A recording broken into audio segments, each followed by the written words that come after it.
మిరపకాయ బజ్జీలు తింటాం కదా, మరి వాటి గురించి కూడా మీరు చెప్తే బాగుంటుంది. మిరపకాయ బజ్జీ కేవలం రుచి కలిగించే పదార్థమే కాదు, సరదా కోసం తినేదే కాదు. దానిలో లోతుగా ఆలోచిస్తే చాలా గొప్ప తత్వం ఉంది. అదంతా మనం పద్యంలో చెప్పే ప్రయత్నం చేద్దామండి. 5 గంటల వేళ ఆ దారి బ్రెక్కగా చుయ్యుమనును గూబ గుయ్యుమనును.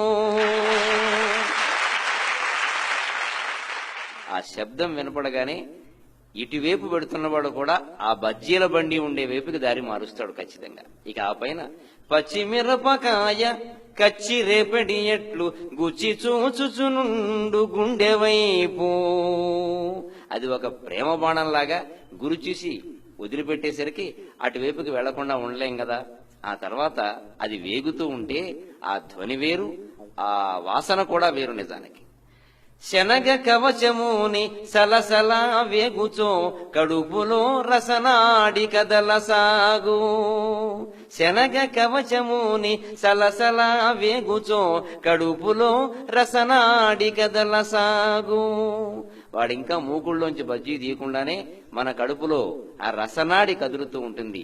ఇక ఆ పైన తింటే ఎలా ఉంటుందయ్యా? ముక్క కొరికినంత ముల్లోకముల యాత్ర చేత కాసును లేక చేయగలడు. ఖర్చు లేకుండా 3 లోకాలు తిరిగి రావాలంటే ఒక్కసారి ఆ కారం బజ్జీ తింటే చాలండి. డబ్బులు ఖర్చు లేకుండా యాత్ర అంతా చేయొచ్చును. ఇక మిరపకాయ బజ్జీలో ఉండే గొప్ప తత్వం ఏంటంటే, ఎవరైనా డబ్బు ఖర్చు పెట్టేది ఆనందించడానికి కానీ ఏడవడానికి కాదు కదా. కానీ మిరపకాయ బజ్జీ మాత్రం ధనము వెచ్చించి కన్నీళ్లు కొనగజేయు మిరప బజ్జీల రుచినినే మరువలేను. డబ్బిచ్చి కొని తిని ఏడుస్తాం. ఆ తత్వం ఏమిటో, ఆ రహస్యం ఏమిటో. ధనము వెచ్చించి కన్నీళ్లు కొనగజేయు మిరప బజ్జీల రుచినినే మరువలేను. అయితే ఎన్ని తినాలయ్యా?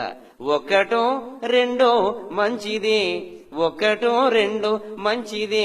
ఎక్కువైన సచిన్ టెండూల్కరుడు మాకు సాటిరాడు. ఇక అక్కడి నుంచి రన్స్ తీయడం ప్రారంభించాలి. ఇంటికి వచ్చాక ఎక్కడి నుంచి ఎక్కడికి అనేది నేను చెప్తే బాగుండదు, కానీ టెండూల్కర్ కూడా ఆ రన్స్ విషయంలో మనకి సరిపోడు. అది మిరపకాయ బజ్జీ.